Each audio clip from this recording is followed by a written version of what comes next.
HoopJab basketball and boxing here with Joel Diaz. How you doing, sir? I'm doing great, thank you. We're coming off the heels of one of the biggest fights of the year, Pacquiao and Bradley.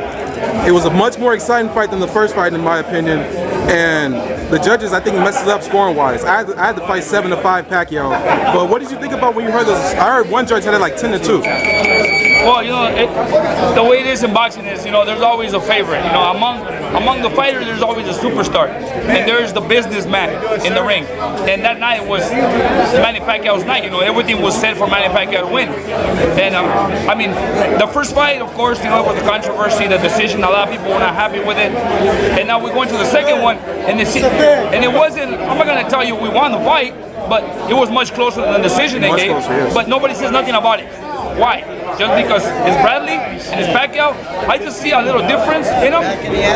Nobody's saying anything about the decision, and the decision was very ridiculous. I can see that because up to like the 6th round, maybe Bradley was maybe 4 or 5 rounds up, and nobody says anything about it, but it's okay because it's Manny Pacquiao. So we just have to deal with it. Hey, I'm very happy with my fighter's performance.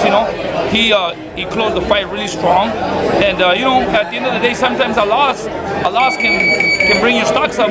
I think that Timothy's loss in this fight got him more credibility than the first one. Now, in your opinion, what went wrong in this fight? Why did he lose the fight? What was wrong? Well, we had little issues, but we don't talk about it. We just lost it. We're taking the loss as it is, and we're moving on. All I can tell you is that Timothy's confidence is really high because he fought Manny Pacquiao, 12 rounds, and he hurt Manny a couple times, but little issues again, with his leg. But whatever it is, we lost, and we're gonna come back stronger. Tim was adamant saying that he was looking for the knockout. Was that a mistake in your opinion? No, there was no mistake. As you can see, the decision at the end of the day, there was no way that we're gonna go a decision with Manny Pacquiao because regardless, even if the round was closer, we're not gonna win. So we were going all out. We're going into this fight trying to hurt Manny because going a decision, we felt that they owed the boxing world a decision in Manny's favor. So that's what it was. Tim was giving himself 100%, trying to look for the knockout, and because at the end of the day, we're not going to walk out with a win. What do you think's next for Tim? Well, right now he's just taking some time off, and I don't know. Everything changes every day. There's a change in boxing every day. So we'll see after he's ready to come back. We'll see what his promoters got in his books for him. Okay, now you're training Julio Diaz this Saturday. He's fighting Keith Thurman. What does he have to do to come out victorious in that fight? Be very smart. I just think that he's very smart. It's youth against experience. Julio Diaz is a great experienced fighter. He has a lot of mobility. He's a great boxer as well. And a lot of people underestimate Julio Diaz because of his age and stuff like that. But as you can see, he won 2 fights with Sean Porter.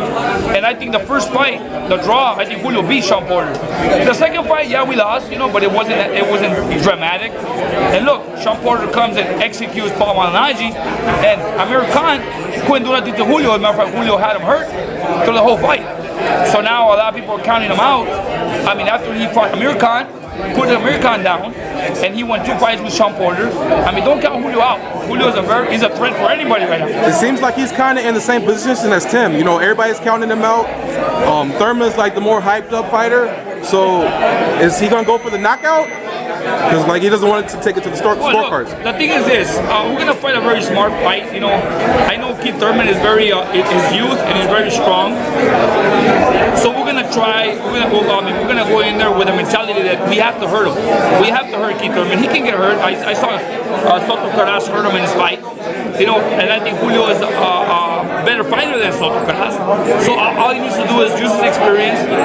Use some ring generalship, and I think you can throw him off and catch him at the right time. Okay. Now Mayweather-Maidana is the following week after this upcoming fight. Who do you have winning that fight? And how do you see Tim? How would Tim perform against either one of those guys, in your opinion? I see Mayweather, walking straight through Maidana. Maidana really did a lot to Broner, and he left the mark in boxing because of his performance. But Broner is no way near Mayweather's level. I don't think there's anybody out there right now that can beat Mayweather. I don't care who it is. I think Bradley would be the only fighter that would give him a little bit more of trouble because of styles. Styles make fights. Tim can be a good, skillful fighter. He has great footwork. But other than that, I don't see anybody that can go out there and beat Mayweather right now at the moment. Thank you very much. They've got Break some news on the Neil Show.